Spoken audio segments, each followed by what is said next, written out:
Um, but you've also made the strategic choices you've made along the way. What have they been? I mean, one strategic choice was to actually go to a new market, to go to biogas and biomass. Are there other strategic choices that you've made along the way?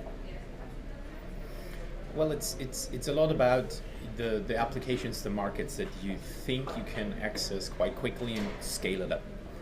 Yeah. Give you a quick example. In the biogas market, you're talking to different operators of biogas plants, but they usually have one plant. We call it the house fighting. So you need to try to conquer house by house by house. And Yeah. it takes a very long time, it's very exhausting, and it's very difficult. Yeah. So what we needed to do is at one point to say, listen, we need to get the proof of concept in a certain market, which shows favorable environment, but then take it to a scalable market where you talk to customers that can buy 10, 15, 20 or even more of your machines because that's what you need. And then later on you can go back and collect all the smaller ones. And one of the big strategic decisions was to identify markets where you talk to these multipliers. The marine sector is a very important one.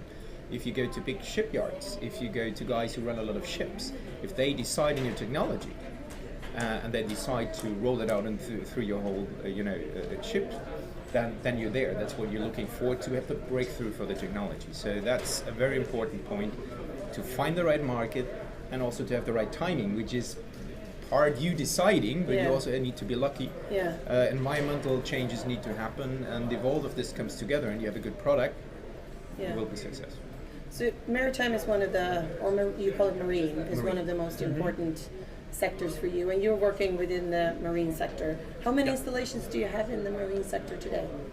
Well, we sold 21 now, 21 units in the marine sector, of which we are about to commission 4 for a highly sustainable ferry sailing on LNG in the Netherlands in May of this year. So that's quite soon. Yeah. So that is in work now. Is that a retrofit or is it? No, that's a new build project. I can tell you more about that. That's it's called Rederij Duxen. It's a Dutch company, and they sail between the mainland of the Netherlands in the northern part of the country and the islands. There are some islands in the northern part of the Netherlands to which a lot of tourists travel throughout the year. And this sea that this ferry sails through is the Waddenzee, which is a World Heritage Site. So it has to be protected. There is a lot of harm being done or has been done in the past to the ecology of the area, to the local organisms. So that's when the company, when they commissioned these new ferries, they decided to opt for the most sustainable ferry they could think of, and that's a new build project. They were currently finished in Vietnam, and they are now being transported to the Netherlands. And by what I mean by most sustainable ferry they could think of is they used aluminium instead of steel to make these vessels light. They use LNG, so they have gas engines, which is quite innovative as well on such a vessel. They install battery packs to optimize their energy efficiency of the propulsion plant, and last but not least, they chose for heat power.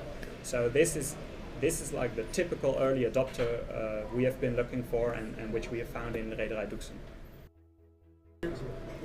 But you told me about one strategic leap that you took. I don't know how long it was, but about the Chinese joint venture. Do you want to tell something about that? What that has gotten you to? Sure.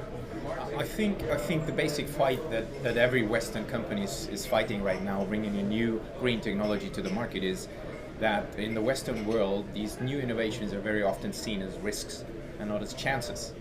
And if you go to the Asian world, especially to the Chinese world, it's converted the other way around. They see innovation as a chance and not as a risk. And this is why we found the Chinese partner. Of course, they have a huge market where our technology can be applied. Yeah. They were very interested, and then we founded a joint venture.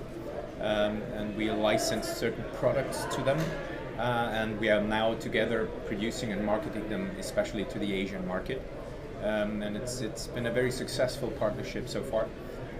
Because, In what way? well, very simple. They're doing it. Yeah. They are not fooling around. They're not, do a trial here, do a test here, do this, do that.